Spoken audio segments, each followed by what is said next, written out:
El Admiral Graf Spee desarrollaban además una autonomía de combustible de aproximadamente 20.000 kilómetros que reponían en alta mar a través de barcos petroleros que actuaban como bases en continuo movimiento. Para preservarse de los buques de guerra aliados, los acorazados no debían adoptar un comportamiento agresivo, sino que debían actuar como buques fantasmas, hundir al enemigo antes de que éste diese parte de su posición y perderse en la inmensidad del océano hasta su próxima aparición. La Marina alemana había fabricado solo 3 barcos de este tipo: el Deutschland, el Admiral Scheer y el Admiral Graf Spee, pero ninguno de ellos debía entrar en contacto con embarcaciones enemigas hasta que no se hubiese declarado formalmente la guerra. 3 meses fuimos antes del inicio de la guerra al mar, navegando ida y vuelta para allá, para acá, ahí llegando en Blaustein, Nosotros estábamos en alta mar, porque nosotros salimos el 21 de agosto del año 38, ¿no? Así que cuando empezó la guerra estaba en alta mar. Nosotros teníamos esta esperanza que se va a arreglar todavía, ¿no? Pero el 13 de septiembre Inglaterra y Francia nos declaran la guerra. Al amanecer del 1 de septiembre de 1939, tropas alemanas cruzaron la frontera con Polonia, llevando adelante la invasión al país vecino. Debido a los acuerdos de mutua defensa, los británicos y los franceses comenzaron a elaborar diversos planes para evitar una nueva guerra mundial. Hitler realizó una oferta de paz con poca convicción, a la vez que ordenó a sus oficiales la preparación del ataque a los Países Bajos y Francia. 3 días más tarde, Gran Bretaña declaró la guerra al Tercer Reich. Pocas horas después, Francia siguió el mismo camino. Aunque el presidente de los Estados Unidos, Franklin Roosevelt, prometió mantenerse al margen de los sucesos, los norteamericanos terminarían interviniendo en la lucha contra los nazis.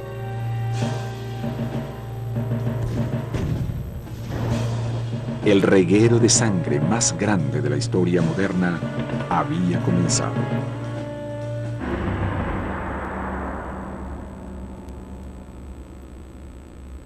Durante los siguientes 6 años, la humanidad se sumergiría en las profundidades de la miseria y el horror. Montañas de cadáveres apilados en el frente de batalla. Milenarias ciudades europeas arrasadas por las bombas y el hambre. Más de 6 millones de judíos exterminados en los oscuros sótanos de las SS y en los campos de trabajo.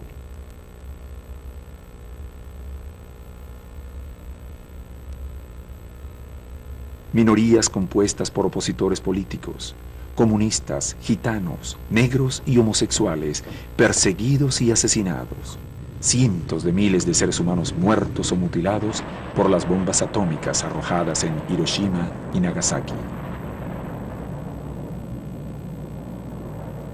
Después de la declaración de la guerra, el comandante recibe una orden directa de Hitler que le prohíbe atacar hasta que no le sea indicado especialmente. Tengo entendido que había pasado ya el Ecuador cuando recibe la orden de comienzo de las hostilidades.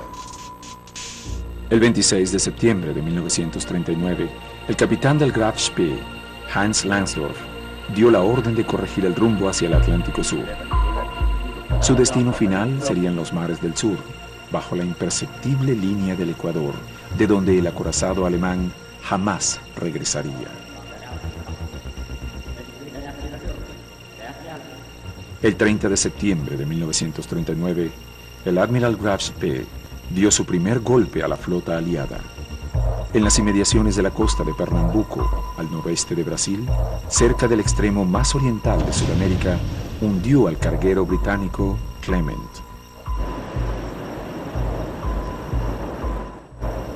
Inmediatamente, el acorazado nazi abandonó el área, realizando un curso elíptico a través del Atlántico Sur. El 7 de octubre de 1939, dio caza a 2 embarcaciones de bandera británica, el Newton Beach y el Ashley. 15 días más tarde, el Spee se había cobrado 2 nuevas víctimas, el Huntsman y el Trevanion. Tanto las tripulaciones como las cargas de los navíos mercantes atacados quedaban a bordo del Spee, que una y otra vez huía sin dar su posición. Nadie sospechaba que en el Océano Atlántico navegaba una embarcación fantasma, hasta que los aliados advirtieron que ningún barco mercantil llegaba a puerto. Advertidas, las fuerzas británicas denunciaron naves peligrosas en las costas sudamericanas, raiders desconocidos de los que tarde o temprano deberían deshacerse.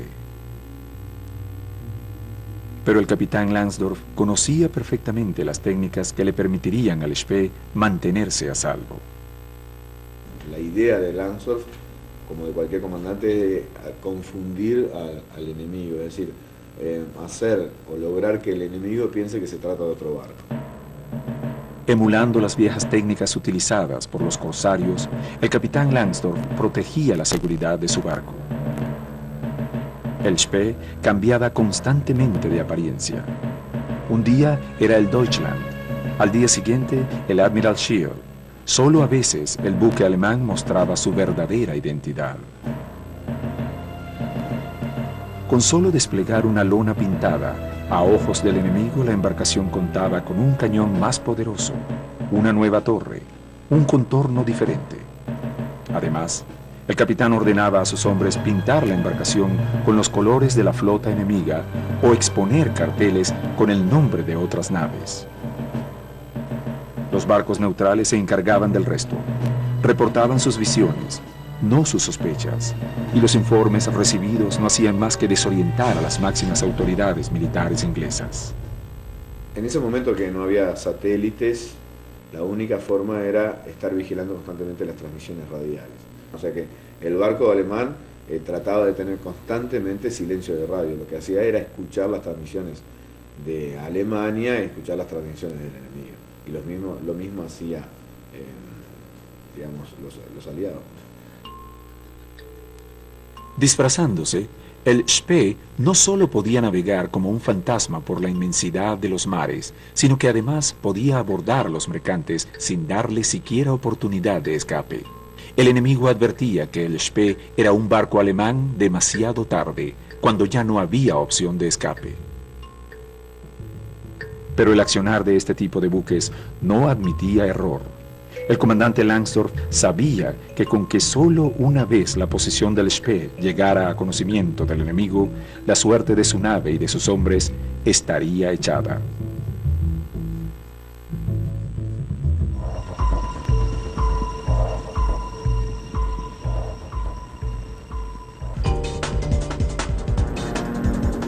A comienzos de la Segunda Guerra Mundial, Londres soportaba terribles bombardeos y un bloqueo naval destinado a evitar la recepción de los insumos necesarios para afrontar la contienda bélica. Como sabía que el enfrentamiento con la flota submarina del Tercer Reich sería arduo y demandaría mucho tiempo, Winston Churchill, primer ministro británico, ordenó concentrar todas las fuerzas de la Royal Navy en combatir la flota de superficie.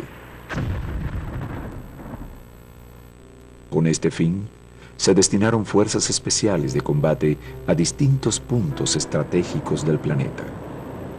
Las turbulentas aguas del Atlántico Sur estaban vigiladas por la denominada Fuerza de Caza G, cuya función principal era defender el tránsito marítimo comercial británico de la amenaza de los buques alemanes.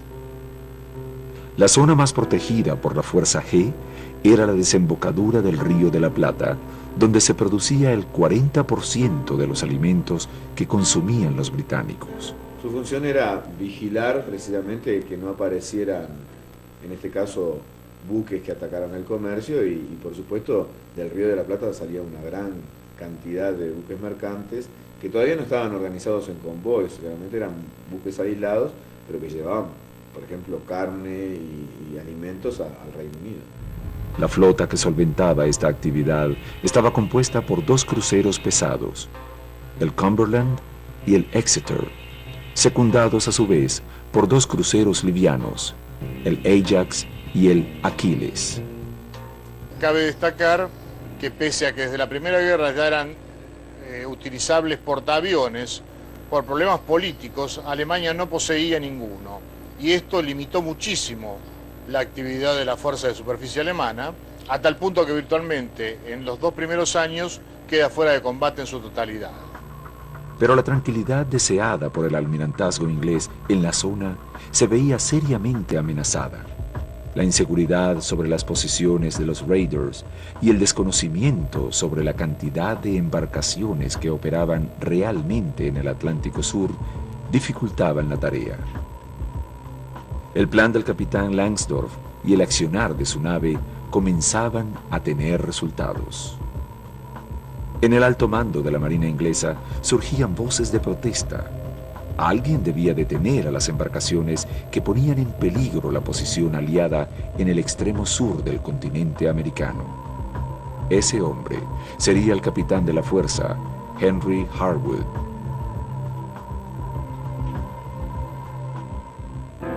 Henry Harwood nació el 19 de enero de 1888 en el Reino Unido. Cuando apenas tenía 12 años, Harwood ingresó a la Marina Británica como grumete. Pasados 34 años de servicio, ya era un avezado hombre de mar y en diciembre de 1934 fue ascendido a capitán de la fuerza. Enviado a custodiar el Atlántico Sur, el astuto marino inglés se convirtió en el primer capitán aliado en destruir embarcaciones nazis en la Segunda Guerra Mundial. Harwood era un táctico, inclusive sabiendo que se encontraba cerca o que podía en algún momento enfrentarse con un barco del estilo del Graf Spee, había desarrollado ciertas tácticas, había preparado un posible combate. El compromiso del capitán inglés no era sencillo. Debería encontrar a los barcos que actuaban como corsarios y una vez hallados, debería hundirlos. Por los informes de inteligencia recibidos, Harwood sabía que el alcance de los cañones de los acorazados de bolsillo era mayor que el de los navíos que tenía a su disposición. Si el enemigo se mantenía a distancia de tiro, sus fuerzas no podrían atacarlo. El armamento del Spee constaba de 3 tipos de cañones de calibres distintos. La artillería principal, es decir, 6 cañones de 28 centímetros. Tenían a su vez una artillería mediana de 4 cañones de 15 centímetros. Disparaban una granada muy veloz a una distancia aproximada a los 17 kilómetros.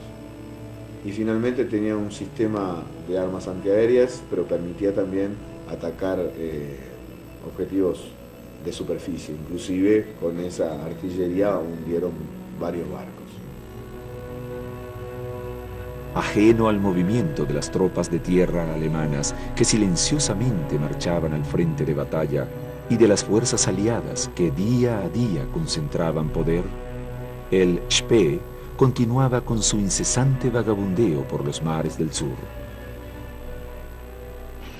Como hombre de experiencia, Langsdorff conocía bien el peligro que implicaba para su autoridad el deterioro del espíritu de camaradería entre sus hombres.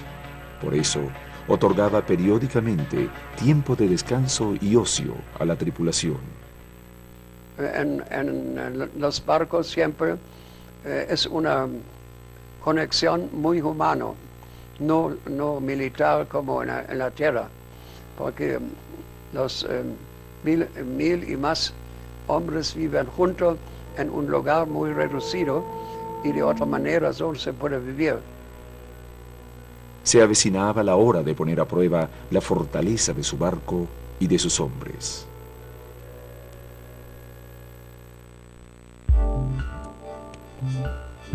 El 28 de octubre de 1939, el Spee se reunió con su barco de abastecimiento, el petrolero Altmark, que había partido de Wilhelmshaven el 9 de agosto de 1939.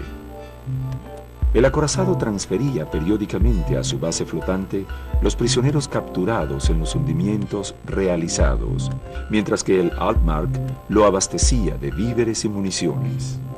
Además, le suministraba el combustible que tanto le costaba al Reich obtener lejos de sus fronteras. Llevaba además repuestos de todo tipo, desde digamos, piezas, válvulas para la radio hasta munición, y estaba diseñado una zona para también guardar prisioneros, era un buque cárcel. Mientras sus hombres trabajaban en el acondicionamiento del barco, el capitán del Altmark advirtió a Langsdorff que el Spee era sistemáticamente perseguido por las fuerzas aliadas. El capitán se recluyó en su camarote a estudiar las hojas de navegación. Tras horas de análisis y reflexión, Langsdorff concluyó que lo más acertado sería despistar a sus perseguidores. El enemigo había concentrado demasiadas fuerzas en el Atlántico Sur y era tiempo de inquietarlo en otras latitudes. El Spee tomaría rumbo sur-este, rodeando el Cabo de Buena Esperanza hasta alcanzar el Océano Índico. A los británicos les costaba posicionar al Graf Spee por la estrategia que seguía el capitán Langsdorff, es decir, atacaba en un lugar y luego salía inmediatamente hacia otro, muy lejos del lugar donde había atacado originariamente.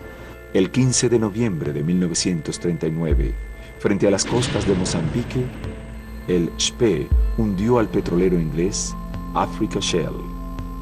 En el Índico hundimos un barco chico y el comandante fue a bordo y fue muy amigo con nuestro comandante, con Langsdorff. Él escribió también un libro, yo fui prisoner of Graf Spee, y prácticamente los ingleses cerraron todo el tráfico para 3 meses en la ruta africana. Eso fue más importante que el hundimiento de ese barco. Como parte de su plan de distracción, el capitán Langsdorff permitió que los tripulantes de la nave atacada huyesen hacia la costa. Según su estrategia, los tripulantes prófugos informarían a las fuerzas aliadas la posición exacta del acorazado. La revelación de su ubicación bajo el nombre Admiral Scheer le permitiría confundir una vez más a las tropas enemigas.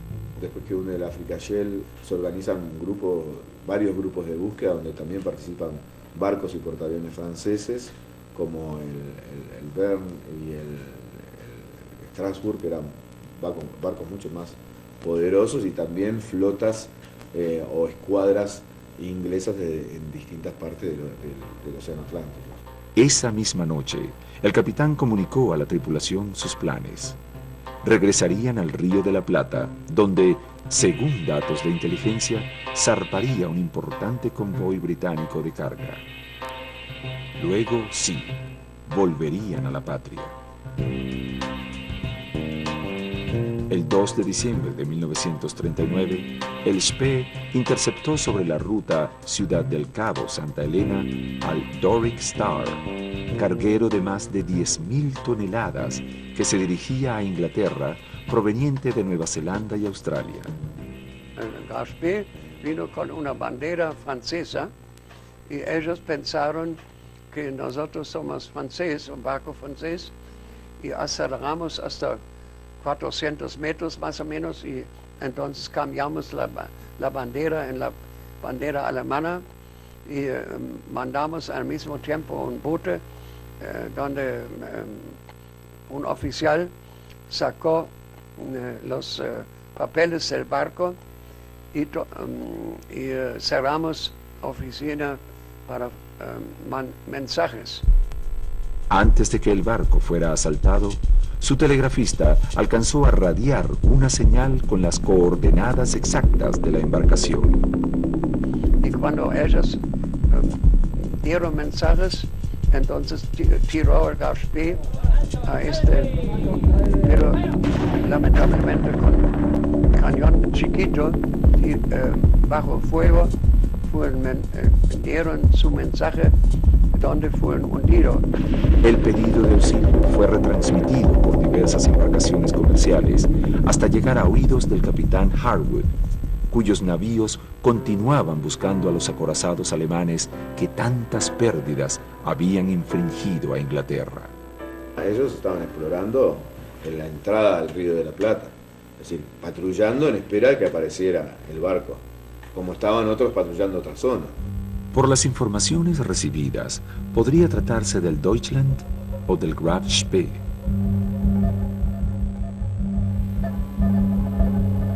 El 6 de diciembre de 1939, el Admiral Graf Spee se reunió con el Altmark para realizar las operaciones rutinarias de carga y descarga de combustible y prisioneros.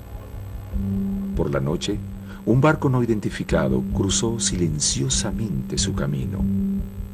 Pocos días más tarde, el 13 de diciembre de 1939, en la desembocadura del Río de la Plata, los vigías del Spee divisaron 2 antenas en el horizonte. Inmediatamente, la tripulación se preparó para un abordaje de rutina. Se trataba aparentemente de un gran buque comercial con bandera inglesa. A las 6 de la mañana tocaban los de alarma y cada uno a su puesto, ¿no? Cuando el Spee se acercó a la embarcación, Langsdorff comprendió que se trataba de una trampa. Lo que habían divisado en el horizonte no era un buque comercial, sino un buque de guerra de la Fuerza G. Detrás de él se encontraban alineados 2 cruceros enemigos. En realidad, vio después el comandante y el oficial de artillería que fueron 3 cruceros, pero no podíamos evitar la batalla. No pudimos escapar, porque el crucero es más rápido que nosotros. Esa identificación plena, tardía, ya obligó que el inicio del combate estaba funcionando en una distancia en que los ingleses estaban dentro del alcance de todos sus cañones. Estos, si bien tenían menos calibre, tenían mayor velocidad de disparo, lo cual el peso de la andanada inglesa era bastante mayor que la propia andanada del Spee, en cantidad de toneladas de explosivos volando, cruzándose en el aire. Al parecer, Henry Harwood había encontrado la manera de atrapar al Spee, aunque el misterio de cómo lo habría logrado aún hoy continúa siendo un enigma.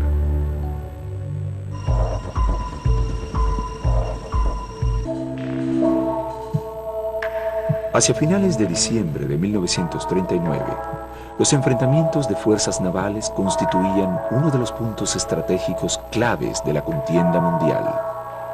Las pérdidas de la Royal Navy sumaban por entonces aproximadamente 748.000 toneladas, mientras que las bajas del Tercer Reich se encontraban cerca de las 300.000 toneladas de registro bruto. Durante 113 días, los esfuerzos del almirantazgo inglés por capturar al Spee habían sido infructuosos. Pero repentinamente, todo había cambiado. ¿Cómo había sucedido? ¿Cómo habrían llegado los ingleses al encuentro del Spee en la inmensidad del océano Atlántico? Hay una pobre inteligencia alemana y una excelente inteligencia inglesa. Estos acontecimientos son los que propician ese encuentro no fortuito de un buque que estaba eludiendo barcos de guerra británicos y unos barcos de guerra británicos que su misión era justamente cazar al corsario. No sabían exactamente en qué posición o cuándo aparecería el barco, inclusive según las declaraciones de algunos tripulantes al principio, cuando les informaron que se trataba del Spee, no lo creyeron. Recién después, cuando pudieron identificar plenamente la torre de combate y a su vez el Spee realiza los primeros disparos, se ve que se trata de un barco con artillería muy pesada. Pero de cualquier forma, no existe una casualidad en el hecho que los 3 buques fueran exactamente a la desembocadura del Río de la Plata. Y no existe tampoco una casualidad en el hecho que los 3 buques estuvieran entrenando entre Río de Janeiro y el Río de la Plata las reglas del encuentro táctico entre el Spee y esa flota. Aunque el golpe asestado al acorazado alemán siempre ha sido atribuido al genio y a la intuición militar de Henry Harwood, tripulantes del Spee, sobrevivientes de la batalla, aseguran que el hilo que habría seguido el capitán de la Fuerza G para capturar al acorazado alemán habría sido otro. Nosotros hundimos un barco en la costa africana, la Dorek Star, a la noche, en la Kairoa en la mañana. Entonces él sabe por tiempo que el Gaspé tenía una velocidad de 15 millas y él unió los dos puntos y amplió ese rumbo, y entonces fueron el 12 de diciembre antes del Río de la Plata. Por eso él concentró su escuadra sudamericana en ese punto y esperando a nosotros. Y nosotros vinimos efectivamente un día más tarde. De este modo, la flota inglesa se habría acercado concéntricamente al circuito más caudaloso del tráfico comercial de la región, hacia donde, según la información radiada, se dirigía la nave. Pero esta no es la única teoría que intenta explicar el misterio. Las nuevas investigaciones desestiman también la explicación clásica. Habiendo transcurrido una semana desde el misterioso encuentro nocturno, el Spee podría encontrarse en un lugar indeterminado, en un círculo de más de 1500 millas náuticas de radio. ¿Cómo encontrarlo allí? Existen varias teorías respecto de por qué Landsdorf decía acercarse al Río de la Plata. Una de ellas es que el almirantazgo, decíamos, la inteligencia británica, plantó mensajes falsos en el último buque que captura el Spee, anunciando que un convoy de barcos va a salir de Montevideo, del Río de la Plata, y Landsdorf decide dirigirse ahí para tratar de cazar ese convoy. Eso es algo dudoso desde el punto de vista que difícilmente dejaran información tan valiosa cuando se tiraban los documentos por la borda y se evitaba que el enemigo obtuviera esa información. En realidad es un misterio hasta el día de hoy cómo realmente Harwood encuentra en medio del océano al Graf Spee. Sin embargo, la movilización general de la Fuerza G se produce luego de la captura de un vapor alemán denominado Usukuma, que había partido de Bahía Blanca y que es capturado por los ingleses el 6 de diciembre de 1939. Según estas nuevas hipótesis, elaboradas en base al descubrimiento de barcos hundidos en el Río de la Plata, los ingleses no solo sabían hacia dónde se dirigía el acorazado, sino que además conocían el punto exacto donde arribaría. Cualquier análisis de los acontecimientos y movimientos de la Fuerza G así lo demuestran. El elemento que los nuevos investigadores proponen para resolver el misterio es la captura de un barco del servicio de espionaje del Tercer Reich. Al parecer, en la madrugada del 6 de diciembre de 1939, a poco de dejar el puerto de Bahía Blanca, la Fuerza G habría capturado al rompedor de bloqueos nazi Usukuma. Poco se sabe lo que sucedió con la tripulación, pero sí que a partir de ese momento se producen una serie de movimientos estratégicos, como por ejemplo el desplazamiento del crucero pesado Cumberland desde el lugar donde se captura el Usukuma hacia las Islas Malvinas, mientras que el resto de la fuerza se dirige hacia un punto específico dentro del Atlántico donde se produce la batalla al encontrarse con el Graf Spee. Aunque la tripulación alemana habría logrado hundir su propia embarcación antes de que el Usukuma se perdiera en el fondo del mar, los ingleses habrían obtenido documentación confidencial. Además, habrían logrado apoderarse de un beneficio más importante, la máquina Enigma. Durante el transcurso de la Segunda Guerra Mundial, la máquina Enigma se había convertido en un instrumento fundamental de comunicación. Su principal utilidad radicaba en la codificación y decodificación de los mensajes radiotelegráficos enviados entre las tropas. Con esta herramienta en su poder, las fuerzas inglesas contaban con un arma sumamente poderosa que torcería el rumbo de los acontecimientos. El 10 de diciembre de 1939, pesqueros marplatenses encuentran balsas a la deriva. En ellas, el único superviviente era un pequeño gatito. Luego del encuentro de estas balsas, la Marina Argentina recibe la información que los tripulantes habían sido capturados por los ingleses, que habían logrado hundir el barco, pero que, entre otras cosas, habían obtenido la posesión del Graspe y, sobre todo, la máquina Enigma. Una vez en poder de este sistema, los ingleses radiaron al capitán Langsdorff información falsa, diciendo que poseían combustible que se iban a encontrar en un punto determinado del océano. Y todo indica, por la posición en los planos de guerra y por la misma forma en que se presentó la batalla, que el Graspe acude a un lugar de encuentro donde, en lugar de encontrar a este barco de abastecimiento, que era el Usukuma, que a su vez trabajaba para la Abwehr, se encuentra con la flota británica. De este modo, las nuevas teorías afirman que con el radiotelegrafista del rompedor nazi detenido, Harwood habría logrado obtener las señales que indicaban que el acorazado Graf Spee debía encontrarse con el Usukuma y otras embarcaciones alemanas. El sitio establecido estaba a pocas millas de Punta del Este, en la costa uruguaya, donde el Spee sería abastecido. Y el hecho que por primera vez permite conocer esto es que los planos de la batalla hechos por los propios ingleses muestran que el rumbo que llevaba el Spee en el momento de ser interceptado, contrariamente a lo que todo el mundo piensa, que navegaba desde el Atlántico hacia la costa, por el contrario estaba navegando desde la costa, de donde provenía, hacia el Atlántico. Pero sea por la voz de alarma del misterioso barco nocturno, por la intuición del capitán Harwood o por la delación de los tripulantes del barco espía, lo cierto es que la flota de la Fuerza G alcanzó la posición exacta donde finalmente arribó el Spee. Como la flota inglesa precedió en horas a su rival, Harwood ordenó a sus embarcaciones practicar exhaustivamente las maniobras de pinza, única táctica posible para vencer al acorazado alemán.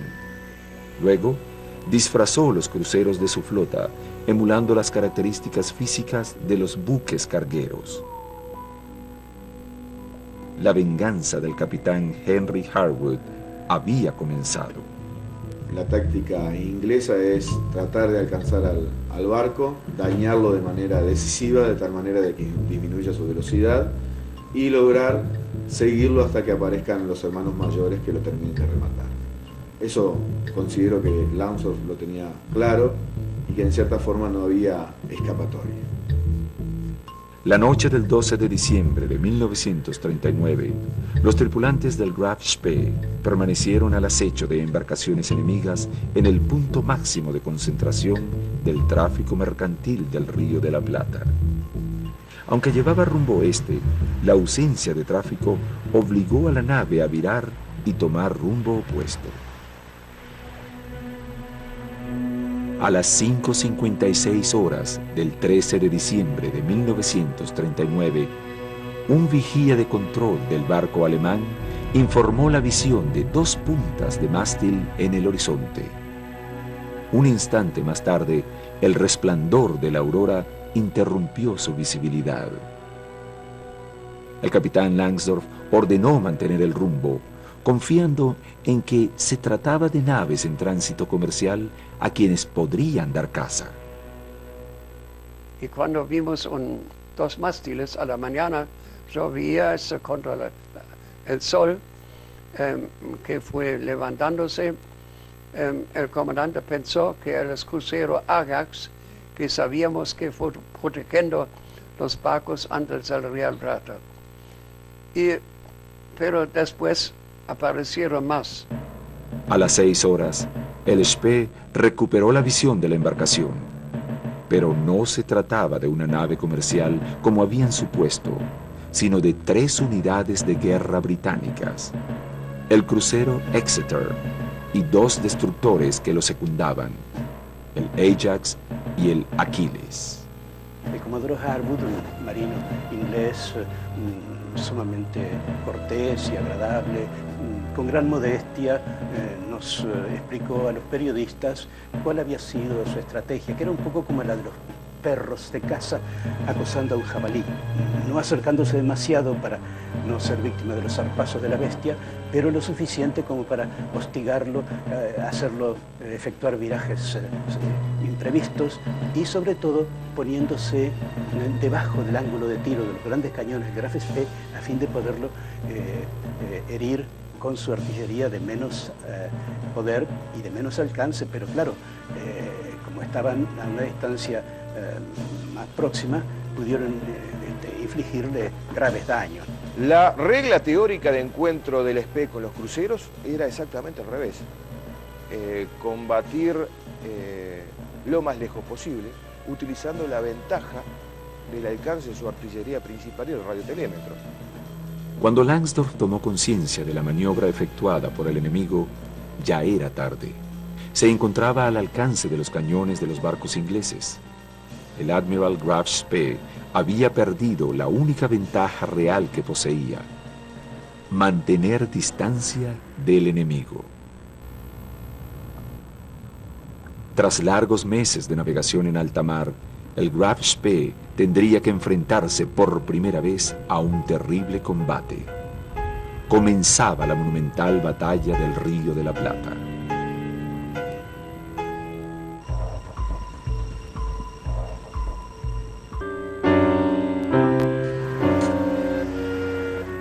La madrugada del 13 de diciembre de 1939, los cañones del Admiral Graf Spee abrieron fuego sobre el crucero inglés Exeter, iniciando el primer enfrentamiento naval de la Segunda Guerra Mundial en Sudamérica. A las 6:17 de la mañana, la artillería germana detonó ininterrumpidamente con bravura sobre el crucero inglés. Langsdorff sabía que sus granadas, las granadas del Exeter, traspasaban la coraza y que podían alcanzar partes vitales del barco. En cambio, sabía que los cruceros livianos, bueno, tenían que cuidarse de los torpedos, pero no en rivales tan peligrosos. La respuesta aliada no se hizo esperar. El Exeter devolvió las descargas con rapidez. Siempre tiene que esquivar por los torpedos. Más o menos 16. Una vez viene con el 4 juntos. Mientras tanto, el Ajax y el Achilles practicaban una maniobra de pinzas que lentamente cercaba al Spee entre 2 flancos. El almirantazgo había ordenado dentro de las tácticas de combate no dividir la fuerza. Supuestamente, digamos, una escuadra o una flota que se encontrara con un barco enemigo debía atacarlo de tal manera de inmovilizarlo lo más rápidamente posible. Harwood, sin embargo, conociendo la artillería con que contaba el Spee y la capacidad de sus barcos, se decide a utilizar otra táctica. Y es precisamente la que utilizó: obligar al Spee a dividir su artillería y a su vez moviendo rápidamente a los barcos de tal manera que los cálculos para llevar adelante los disparos tuvieran que ser cambiados constantemente. Se acercaron tanto que en determinado momento los alemanes tiraron hasta con su artillería antiaérea. Por lo tanto, en ese sentido, el encuentro táctico evidentemente corre con una ventaja total de parte del mando inglés, sin duda alguna. La ferocidad del contraataque británico sorprendió a Langsdorff. El Spee recibió impactos que dejaron un boquete por encima de la línea de flotación y diversos daños adicionales. Mi marido estaba en la antiaérea. Bueno, allí estaba él con, creo que eran 14, 15. Y de un saque se murieron, no sé si 9. No, fue desastroso. La presión de explosión de una granada tiró al suelo al capitán del Spee, que sufrió una conmoción cerebral perdiendo el conocimiento. Un comandante debe ir en la posición acorazada de proa, de tal manera que no corra peligro de ser herido. Sin embargo, él, para tener una visión más completa del combate, va en la parte más expuesta, que es directamente abajo de donde está el telémetro. muchos heridos. Y aquí en el hombro cayó mucha sangre y el capitán, el primer oficial, tomó el mando. Sin embargo, Langsdorff se recupera rápidamente y le dice a Diggins: todavía no ha llegado el momento. Es decir, Diggins no alcanza la posición, pero asigna a ese evento un cambio de conducta de Langsdorff. Langsdorff ya, como él dice, que no toma decisiones tan inteligentes, y es a partir de ese momento en donde decide entrar a puerto. Es un juicio que personalmente no comparto, ya que Langsdorff es un marino de carrera y difícilmente, por haber sido herido, puede tomar decisiones en base a los miedos que pueda tener o que le hayan provocado esas heridas. Poco después, Hans Langsdorff se recuperó y retomó el mando del acorazado. Para deshacerse de la encrucijada, el capitán ordenó tomar rumbo oeste. Su estrategia consistiría en atacar desde babor a la embarcación mayor, mientras desde estribor, utilizando los cañones de 15 centímetros, haría frente a los cruceros livianos. El encuentro fue planteado con un acercamiento violento a gran velocidad por los ingleses y un intento por abrir fuego y abrir distancia de los alemanes, pero siempre socavado por la mayor movilidad que tenían los buques ingleses. Entonces, el encuentro fue delimitado así. Los ingleses elegían dónde tirar. Los alemanes tiraban donde se encontraban. Tras el primer golpe de batalla, el Exeter quedó fuera de combate. Las instalaciones de comunicaciones, el sistema de control de tiro y los cañones mayores habían sido destruidos. El crucero británico no tuvo más alternativa que abandonar el campo de batalla, perdiéndose entre la neblina y las cortinas de humo que lanzaba para cubrir su retirada y evitar ser hundido. El combate frente al Exeter fue una tormenta de fuego que se abatió sobre el Exeter. Quizás el buque se salvó por la razón de que todos los combates fueron acercándose y el duelo entre el Exeter fue realizado a corta distancia. Por lo tanto, no le permitía vuelo el proyectil, sino que eran vuelos prácticamente rasantes. Y pudo escapar porque el río Plata no fue lejos, que pudo ir al fondo del río Plata y fue reparado, que pudo flotar nuevamente y alcanzó con poca velocidad las Malvinas. El resto del combate se realiza entre los cruceros ligeros ingleses. A las 7 de la mañana, el Graf Spee dejó atrás la zona de combate, seguido por el Ajax y el Aquiles, que cubrían la retirada del barco dañado. Por entonces, el campo de batalla estaba cubierto de humo y la visibilidad era escasa. Los ingleses seguían a nosotros en gran distancia y después se acercaron y tiraron nuevamente a nosotros. Después recibieron algunos impactos de los cañones grandes de nosotros que fueron muy cerca de sus barcos, entonces se retiraron y no hicieron más. Hasta aquí, desde el punto de vista militar, la victoria era del Spee. Aparentemente su buque estaba en buen estado. Sus torres de disparo funcionaban a la perfección. Había dejado fuera de combate al buque enemigo de mayor poder militar y los dos navíos ingleses restantes se encontraban con parte de su armamento principal dañado. Nosotros no sentimos casi nada, ¿no? Solamente cuando terminó, vinimos arriba, entonces vimos los caídos, los heridos y todo, ¿no? Es raro que no sentimos nada. No, se está preparado para esto y está tan ocupado que no pensó en nada que hacer su trabajo. Miedo no se tiene. La opinión de la gran mayoría de historiadores e investigadores coincide en que en aquel momento Langsdorff debería haber ordenado el abandono de la zona a toda máquina. Por el contrario, el Spee continuó navegando a 250 grados rumbo a la costa suramericana. ¿Qué habría motivado esta decisión? Uno puede cuestionarse a qué puerto debió haber ido el barco. Sin dudas, debe haberse internado o haber pedido reparaciones en Mar del Plata o en Bahía Blanca. Estos puertos le hubieran permitido, sin ningún tipo de inconvenientes, haber reparado el barco y poder salir a alta mar y no encerrarse en un río que, como todos sabemos, carece de profundidad para esa nave. En el momento que se toma la decisión de entrar en un puerto, una de las teorías sostiene que el jefe de máquinas le indica al capitán Langsdorff que han sufrido un daño grave y que es necesario entrar a puerto inmediatamente. Entonces Langsdorff pide información al oficial encargado de eso sobre qué puerto tiene agregado naval. Y el puerto que tiene agregado naval es Montevideo. Y no podíamos alcanzar más que Buenos Aires o Montevideo. Pero en Buenos Aires fue difícil por la ruta del Río Plata y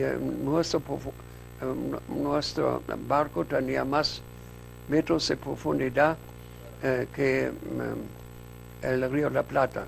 Por eso el comandante decidió ir a Montevideo, aunque él sabía que los ingleses tenían mucha influencia en Uruguay.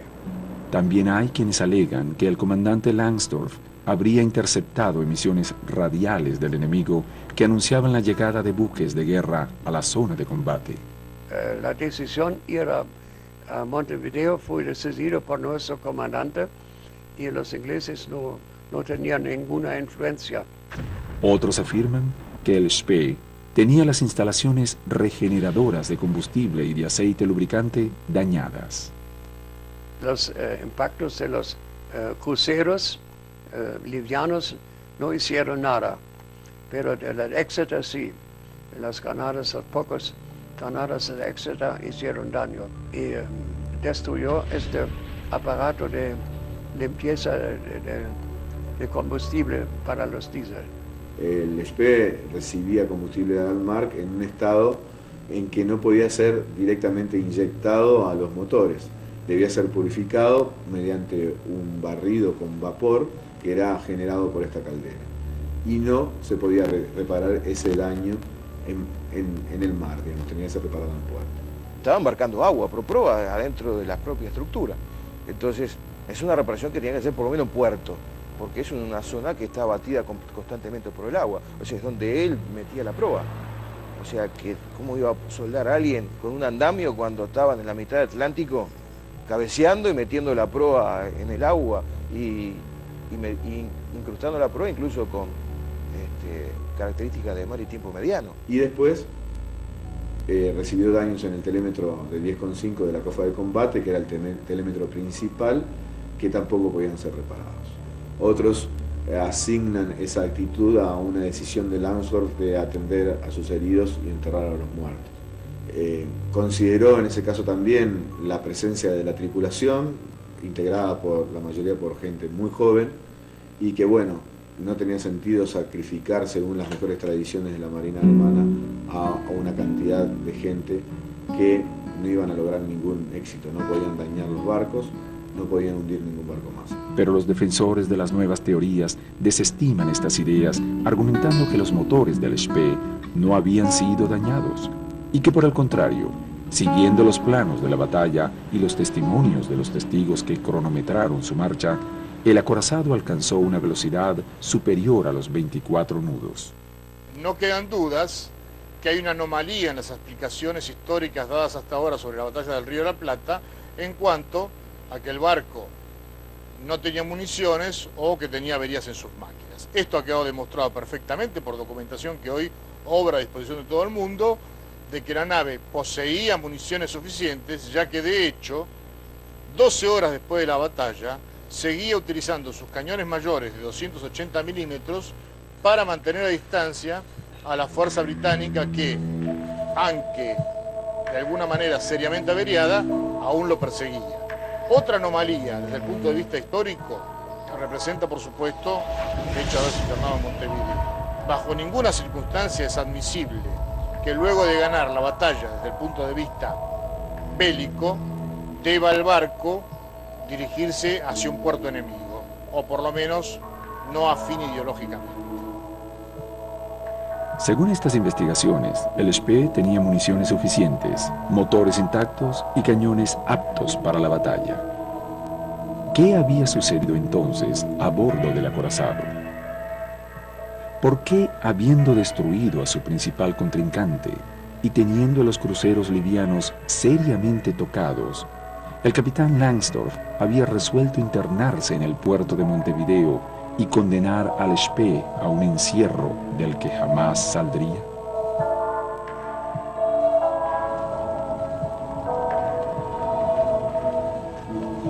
Del puerto y de las rutas para llegar ahí y fondear en plena noche. El saldo del enfrentamiento era devastador. 37 tripulantes del Spee habían resultado muertos y 57 se encontraban gravemente heridos. Las cifras oficiales aliadas indicaban 72 hombres de la Marina Británica fallecidos y 47 heridos de peligro. Estábamos de reunión de tipo Boy Scout, algo lo que hacíamos en aquel entonces, ¿no? Y llegó alguien y nos dijo eso, que había una batalla allá afuera con un barco alemán, que era el Graf Spee. Bueno, imagínense la revolución, estábamos nerviosísimos todos. Cuando fuimos a casa, claro, en aquel entonces no había televisión, no había nada. Bueno, esperamos el diario del día siguiente y bueno, ya estaba en puerto. Entonces fuimos allá a ver el barco. De la batalla en sí, nos despertamos los uruguayos sabiendo que aquí en el puerto había un acorazado de bolsillo. Alemania era como un fantasma que estaba ahí, ¿no? Y todos los periodistas alquilamos lanchas para darle vueltas alrededor, tomar fotografías y tratar, desde luego, de entrevistar a alguien. Pero el capitán Langsdorff nunca se prestó a una entrevista de prensa, así que nunca pudimos hablar con él. Según las leyes internacionales, un buque podía permanecer en puerto neutral el tiempo necesario para reparar su embarcación, pero no podía rearmarse para la guerra. Uruguay era un país neutral, aunque Gran Bretaña tenía una gravitación económica muy importante en el manejo de la nación. Era la única potencia compradora de sus productos y administraba con sus capitales los medios de transporte, las fábricas y los astilleros de todo el país. En esos momentos no teníamos así una conciencia muy clara de estar viviendo un momento histórico, pero sí había temores no expresados, pero seguramente muy presentes en el subconsciente, de los peligros que podíamos correr por nuestra posición tan firme, ¿no? Uno de ellos era el hecho de tener ese barco armado con esa artillería que podía fácilmente destruir la ciudad de Montevideo con 3 o 4 andanadas, ¿no? No sé si esa alternativa se planteó alguna vez, no podría afirmarlo, pero el hecho es que teníamos ahí un corsario que había hundido a cantidad de barcos en el Atlántico y que estaba ahí con sus cañones intactos amenazando a Montevideo. Había admiración por la tecnología alemana, pero esa admiración como una espada que tiene 2 filos. Un filo es la admiración y el otro lado es el temor. A las 3:30 de la madrugada del 13 de diciembre de 1939, cuando aún presentaba heridas frescas en su rostro, Langsdorff bajó a tierra para entrevistarse con el embajador alemán en Montevideo, Otto Landmann, y con el ministro de Asuntos Exteriores de la República Oriental del Uruguay, Alberto Guani. El capitán pidió 30 días para restablecer la navegabilidad del barco. El plazo permitiría el arribo de submarinos nazis a la desembocadura del Río de la Plata. Solo así, el Spee tendría posibilidades de romper el bloqueo de las embarcaciones británicas que a 3 millas de la costa, en el límite establecido por las leyes internacionales, se reagrupaban y cubrían cualquier intento de fuga. El gobierno uruguayo formó una comisión investigadora que inspeccionaría el estado mecánico del Graf Spee. Las averías se podían ver. A proa tenían un rumbo muy grande sobre la línea de flotación. Ya no se veía el avión porque lo habían arrojado al mar. y disparos de artillería menor.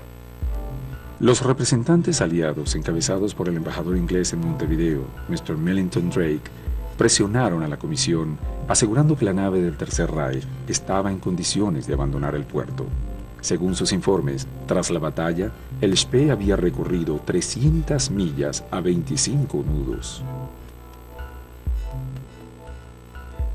Desde Berlín, el almirante Erich Raeder, jefe de operaciones navales del Tercer Reich, transmitió a su embajador en Montevideo, Otto Langmann, los deseos de Adolf Hitler de que el Spee permaneciera en Montevideo el tiempo suficiente hasta ser reparado.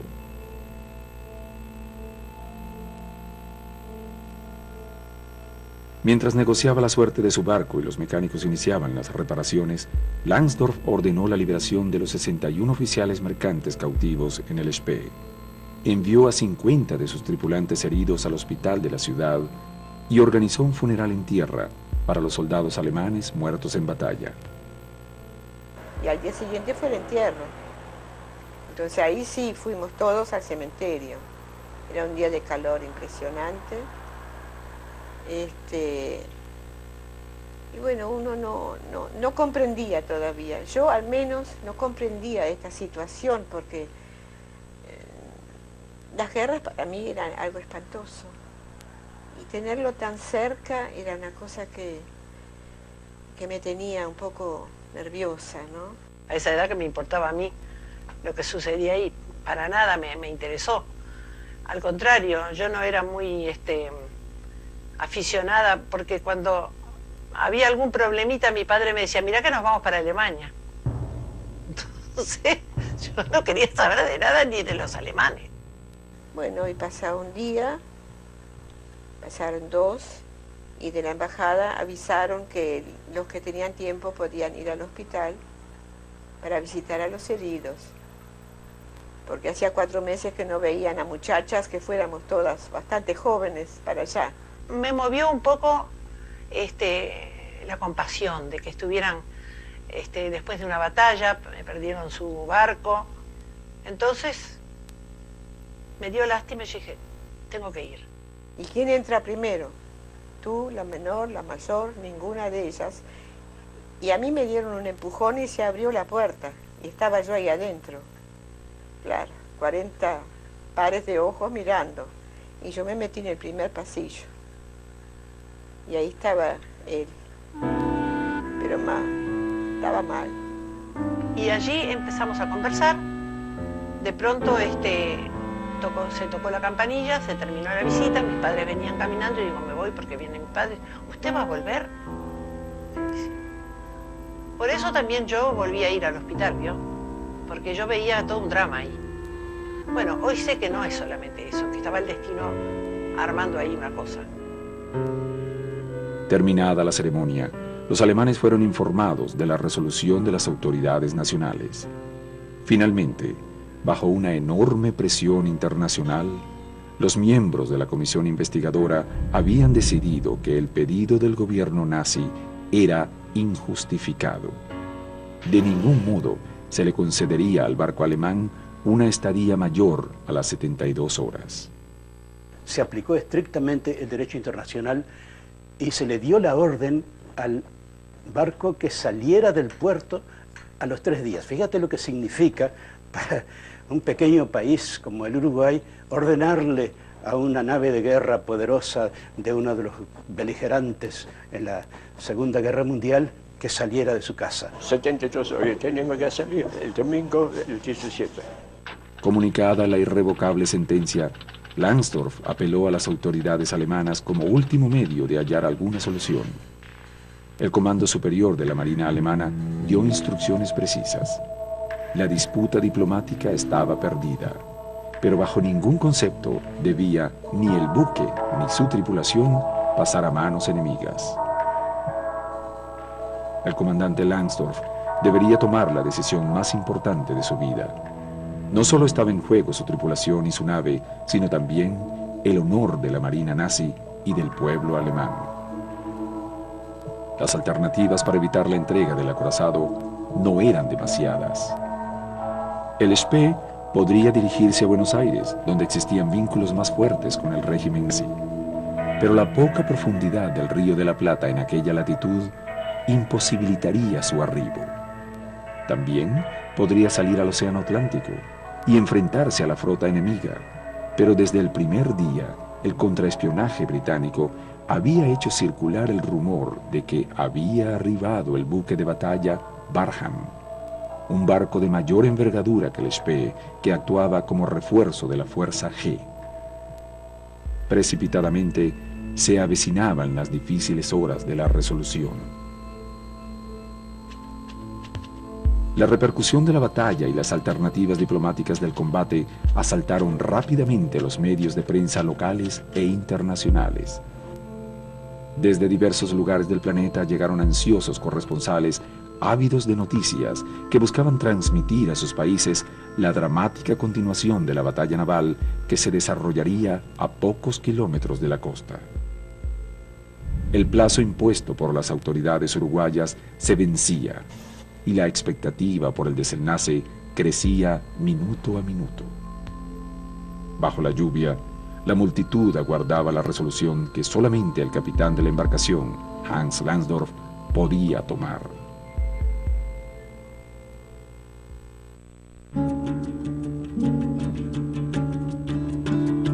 La mañana del 17 de diciembre de 1939, Henry Harwood, a bordo del Ajax, fue informado de un intenso movimiento en el puerto. Al parecer, gran parte de la tripulación abandonaba el Graf Spee. El capitán británico supuso que su adversario saldría con algunos voluntarios a romper el cerco y rápidamente ordenó una alerta máxima. Pasadas las 5 de la tarde, el Admiral Graf Spee hizo una inmensa bandera nazi, levó anclas y comenzó a navegar lentamente, abandonando el puerto de Montevideo. Detrás suyo viajaba el mercante alemán Tacoma, que transportaba gran parte de la tripulación del Spee. Hans Langsdorff había tomado la decisión. Una hora después, el acorazado arribó al límite de las aguas internacionales y redujo su velocidad. Y digo yo que toda la población de Montevideo estaba concentrada en la Rambla y en las terrazas de los edificios. Yo personalmente estaba en la terraza del edificio donde estaba el diario El País, en la Plaza Libertad, y de ahí con largavistas pudimos presenciar todas las operaciones, ¿no? A las 6:15 de la tarde, cuando la multitud agolpada en las costas aguardaba con emoción el desenlace de la batalla y sus enemigos se preparaban para el combate final, el Graf Spee se estacionó a la vista de todos y explotó.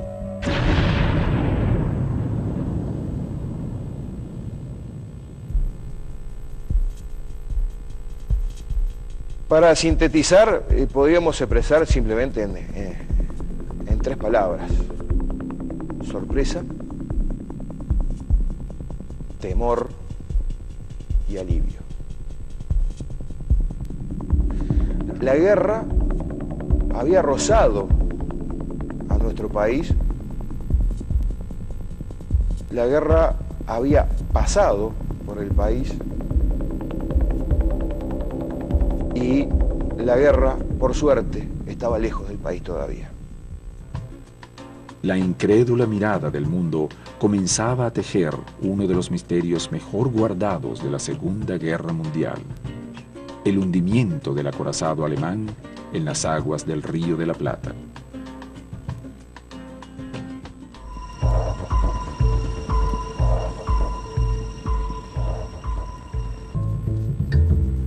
Al atardecer del 17 de diciembre de 1939, desde la orilla del Río de la Plata, más de 500.000 personas asistieron a la explosión del poderoso acorazado alemán. Es difícil difícil. Y es nuestra casa. Para mí, lógicamente, fue mi casa para 3 años. Para otro, pero fui responsable, funcionaba la explosión. Por eso fui, en un lado fui triste, en otro lado fui contento que funcionaba. Lógicamente pensamos que ganamos esta batalla. La euforia se apoderó inmediatamente de los hombres de la Marina Británica.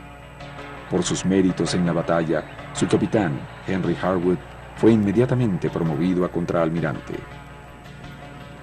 Desde la cubierta del Tacoma, la tripulación alemana observaba incrédula la desdichada suerte del barco que durante meses había sido su hogar. Y después quedó todo esa ruina, aquel magnífico ejemplo de la más avanzada tecnología moderna, reducido a una ruina ahí que se hundía lentamente en el barro. Algo tremendamente dramático.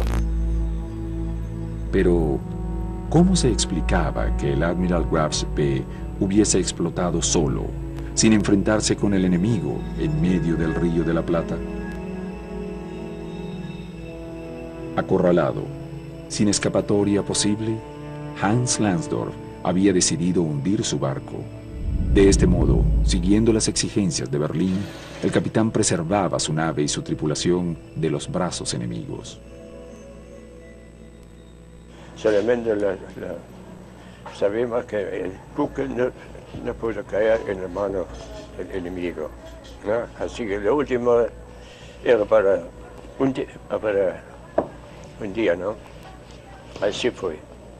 Y entonces el comandante sabía, cuando él salió, los ingleses pueden concentrar sus barcos y aniquilarnos, y nosotros no podíamos prácticamente defendernos. Y entonces él decidió de su mismo volar el barco para salvar la vida de la tripulación, también el mío. Una vez tomada la decisión, los tripulantes alemanes habían colocado torpedos sobre cada depósito de munición, y el Spee había explotado. Él dijo a los otros oficiales, y yo recibió el orden del capitán de artillería de destruir todos los equipos muy valorosos, y entonces fui al capitán nuevamente y pregunté que es verdad. Y él me dijo, sí, es verdad. Entonces, con mis hombres destruí con granadas a mano y todos los instrumentos antes de la voladura, y hizo la voladura también con las cabezas de torpedos que teníamos. Esa misma noche, mientras el Admiral Graves B blandía humo como un volcán, el capitán Langsdorff puso en marcha la tentativa de llevar a la tripulación alemana río arriba para ser asilada en Buenos Aires. El capitán quería quedar a bordo y quería volar el barco, pero nuestro capitán de artillería, Usher, podía que él cambie su decisión, porque él tenía la tarea de llevar la tripulación a la Argentina, porque el capitán Usher con razón tenía miedo que los uruguayos entregaran a nosotros, a los ingleses. Pasado el límite de aguas internacionales, los tripulantes del Spee fueron transferidos a un pequeño remolcador argentino en el que navegaron durante toda la noche. Para no delatar su posición a los buques ingleses, viajaban con las luces apagadas. Y llegamos el 18 de diciembre a las 11 más o menos a Buenos Aires. El lento amanecer en el Río de la Plata descubrió Buenos Aires a los exhaustos navegantes. En el puerto, la numerosa comunidad alemana en Argentina aguardaba a sus compatriotas con pequeñas ofrendas de bienvenida. Recibidos por sus compatriotas, los tripulantes fueron trasladados al hotel de inmigrantes. La gran mayoría de los oficiales fueron ubicados en el Hospital de la Inmigración. La prensa internacional presionó al comandante alemán para obtener respuesta a las interrogantes que la opinión pública planteaba. ¿Por qué había hundido el barco cuando prácticamente había ganado la batalla? Aunque desde aquellos días infinidad de teorías se plantearon sobre el accionar del capitán Hans Langsdorff, las nuevas informaciones obtenidas mediante el análisis de fotos y testimonios proyectan una luz sobre el misterio. La hipótesis más fuerte asegura que el Spee se encontraba aparentemente en perfectas condiciones porque en realidad tenía un problema que no era visible.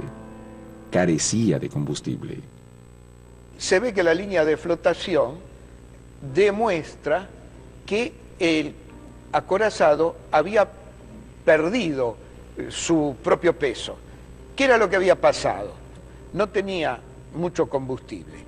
Y era tan poca la reserva que tenía la embarcación que ni siquiera habría intentado perseguir a los barcos averiados, ya que corría el riesgo de quedar varado en medio del mar.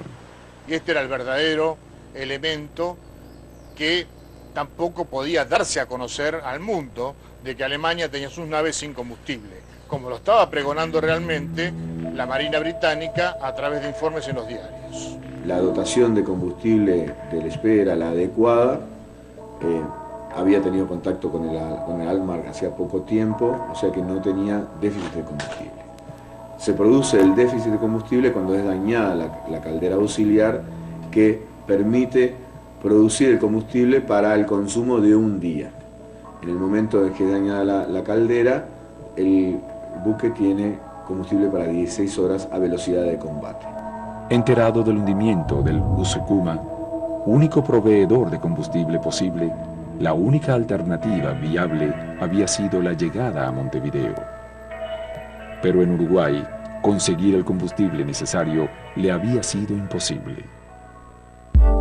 Los errores de Langsdorff no habrían sido militares ni estratégicos, sino que la falla habría estado en el sistema precario oficial de abastecimiento alemán que habría dejado sin combustible al Spee.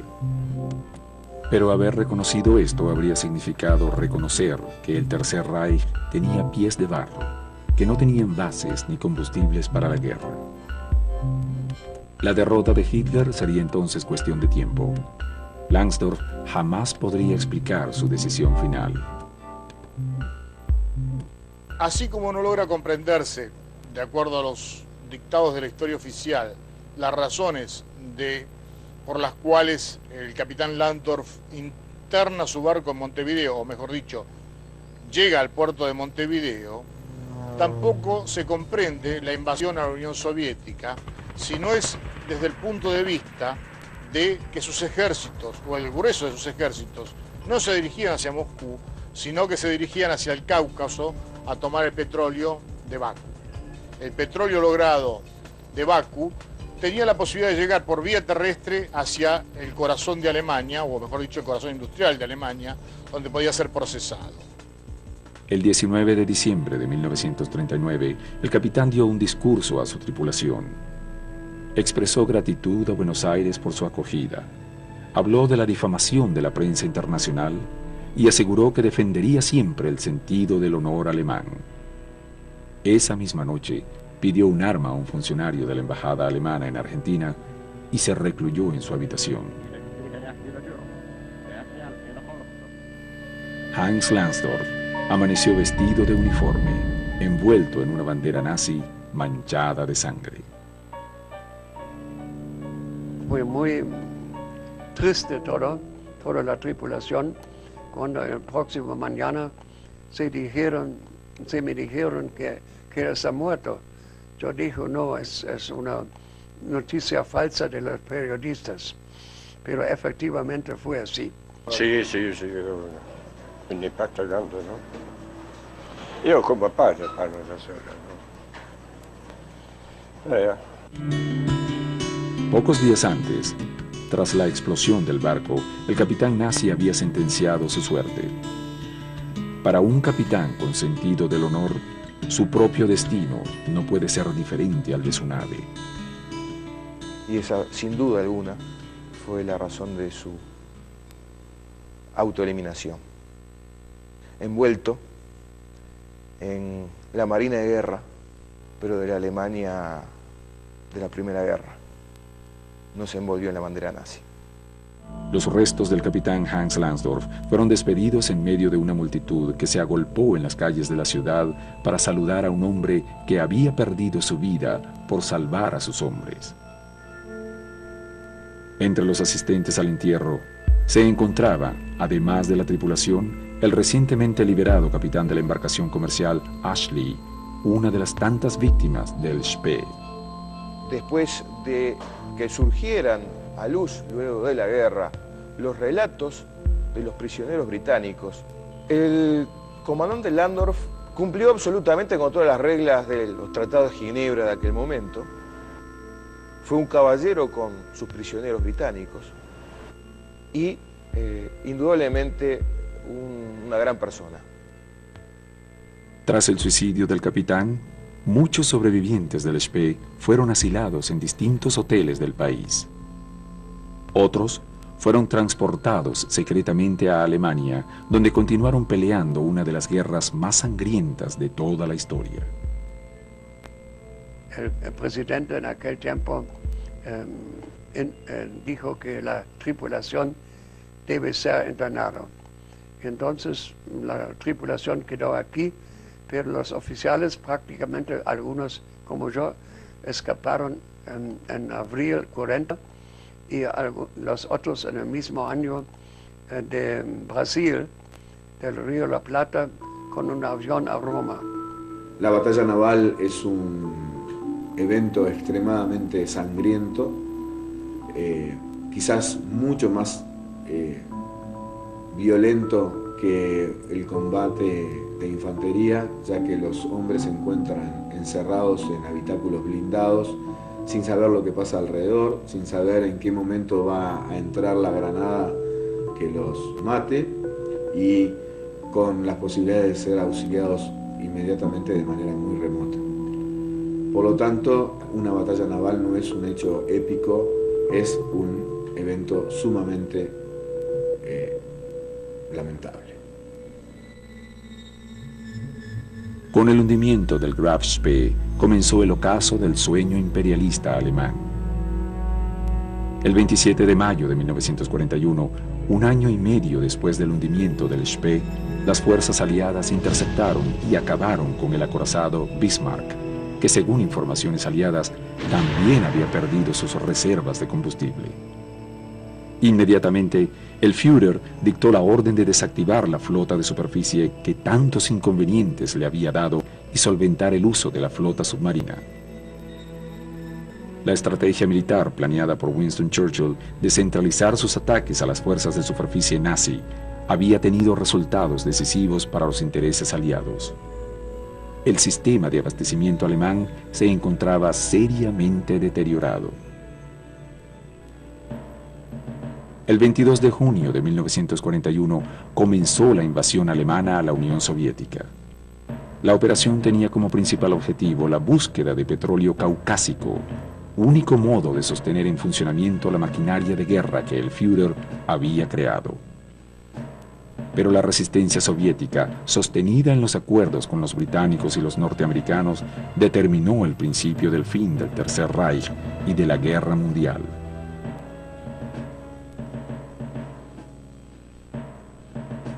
Al finalizar la contienda, los hombres de la Armada de Superficie alemana fueron abandonados a su propia suerte, expuestos a las duras condiciones de subsistencia de la posguerra, por lo que varias decenas de tripulantes del Graf Spee decidieron regresar a la República Argentina y rehacer su vida en una tierra lejana.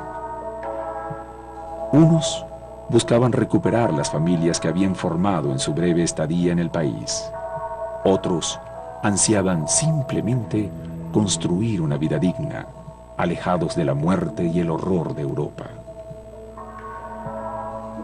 En la memoria de los habitantes de la región aún perduran los recuerdos transmitidos de generación en generación sobre la contienda naval más importante librada en estas costas, la monumental batalla del Río de la Plata.